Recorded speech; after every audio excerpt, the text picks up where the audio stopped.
Welcome to part 7 of the full no bullshit YouTube ads course. And today we're going to talk about how to think about funnels for ads. And there are a few funnel misconceptions people have. Most people build a funnel and then think they're done. They think the goal is just to build a funnel, just to have one. But that's wrong. And most people also think that the more complex a funnel is, the better it should perform. The more tactics and techniques and things are added to this funnel, they think the better it gets. But the opposite is mostly true. Funnels should be as simple as possible because more moving parts means more can go wrong. The more stuff your funnel has, the more possibilities for errors there is. So start with a funnel that's as easy and as simple as possible, and over time make small and lots of 1% optimizations. So you start with a simple and super easy funnel, and then over time make lots of small 1% optimizations till the funnel is an absolute monster. But you don't just go ahead and try to build a monster right out the gate. No, you start with a simple funnel and optimize it over time to be a monster, to get a monster. But you don't try to start with a monster. So rule number one, so funnel rule number one, funnels are never done. They should always be optimized. Your funnel is never done. It's always time for optimization. And rule number two, you start as simple as possible. And over time, with these optimizations, you get to a monster funnel. And what's the goal of a funnel? The goal of a funnel is to convince someone to do something. Amazon, for example, doesn't need funnels to sell high-ticket stuff. That's our goal. We want to sell high-ticket products to customers. And Amazon doesn't need a funnel to sell high-ticket stuff. Why? Because the visitors are already convinced. They already know they want to buy this and then go to Amazon already convinced and just click on checkout. Let's say, for example, I want to buy a camera. That's the thing. I want to buy the camera. Then I go to Amazon and just simply buy it. I'm already convinced before I get to Amazon. That's why they don't need a funnel. Because, as the first line is saying, the goal of a funnel is to convince somebody. If he's already convinced, we wouldn't even need a funnel. We would just be taking orders, simply like Amazon. They're just taking orders. They're not selling anything. Or they're not marketing anything, really. We can't do it like this. We have to do the convincing in the funnel because we're not just taking orders. We have to convince people to buy our product. And in order to convince somebody in our funnel, we first have to find out what they truly want. And we're not just saying what they want, what they truly, truly want. What's the one biggest thing your target audience, your customers truly want? We have to find this point out in order to convince them to buy our product in the funnel. And that's extremely important. And if you've watched all the videos before, I mean, this is a course, this is a training series, you should watch all videos after another, then you've probably already seen this diagram. That's the parts of a market. Let's say this is your market. Let's say this is the real estate market again. And these are the different segments. They're the complete beginners. There are the advanced people and the hardcore people. The majority of the market are the complete beginners. A big portion are the advanced people, and a small portion are the hardcore people. You should already be familiar with this concept. And now let's look at what these different portions of the market truly want, because every portion or segment of the market wants different things. And it's super important. As I've said right here, look at the last line. In order to convince someone, we first have to find out what they truly want. And all segments of your market want different things.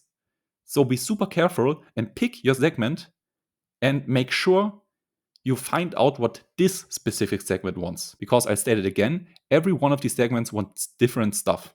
Let's look at it in this real estate example right here. The complete beginners want a simple plug and play system that makes passive income from home. That's it. Real estate isn't even mentioned because they are not even that interested in real estate. They don't know a lot of things about real estate. So they simply want a plug and play system that makes them passive income from home. That's what they want. And they're not going to buy anything else. If it's more complicated than that, they're not going to buy it because they will be repulsed by it.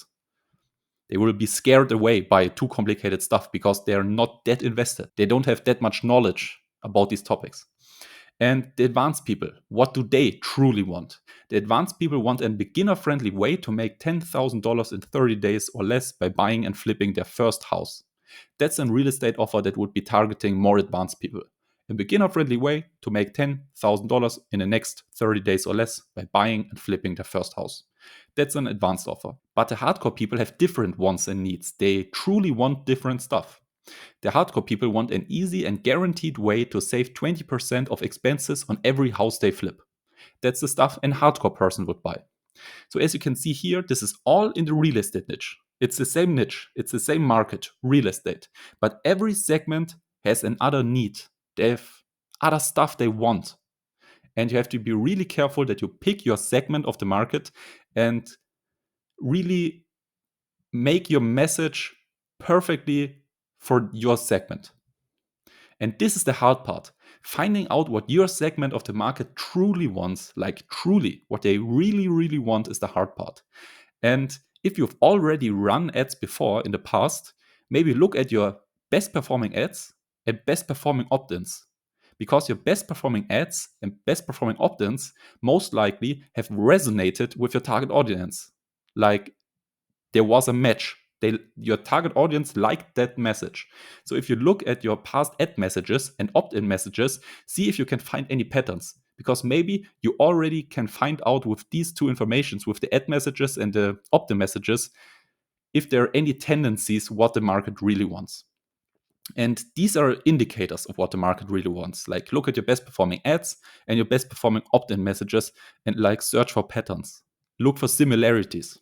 And the goal is to figure this message or this promise out and then model the rest of the funnel according to the winning message. So we want to find the message the market truly wants, or the promise the market truly wants. We want to find this message the market really resonates with. And most of the time, as I mentioned it, we will find indicators of this winning message, of this winning promise in the past winning ads and in our past winning opt-ins. And then if we found this winning message, then we want to model the rest of the funnel according to this winning message, because it's super important that our entire business and the entire funnel is one straight line. Like we have the same promise all the way through. We have the same promise in the ads. We have the same promise through the entire funnel. We have the same promise in our front end product, and we have the same promise in our back end upsells. It's one straight line and the message is congruent all the way through, and that's super important. But most people's messages are all over the place. They have a different message in the ads than in the funnel. They have a different message in the funnel than in the front-end product. And they have a different message in the front-end product than in the back-end upsells. And this simply doesn't work. The person in the sales process will just be super confused because they click on the ad with message 1, then land on the funnel and expect message 1, but they get message 2, a completely different message in the funnel. Super weird. They didn't want to look at message 2. They clicked on the ad because they liked message 1. And then they land on the funnel and expect also that the funnel is about message 1. But the funnel is then about a completely different topic. It's a completely different message or marketing angle. And then they will just leave the page because there's a mismatch.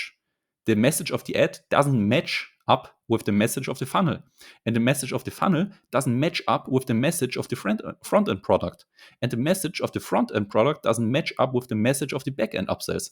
And there are always mismatches where people drop off simply because it doesn't make sense. If you talk about gaining money in the ads and then the funnel is about not losing money, that's a mismatch. Let's say, for example, our ads talk about gaining revenue for our business. Our ads talk about gaining revenue for our business. If our funnel then talked about not losing money, a different message, that wouldn't make sense. That's a mismatch. People click on the ad because they want to increase their revenue, and then they land on a funnel that tells them how not to lose money. That's a different message. They didn't want that. They wanted this message. They wanted the first message. So there's a mismatch. If we talk about increasing revenue in our ad, also our funnel has to talk about increasing revenue. And also our front-end product has to increase their revenue. And also their back-end upsells have to make sense with the topic of increasing revenue. Our message has to be congruent all the way through the entire business. Okay, keep that in mind.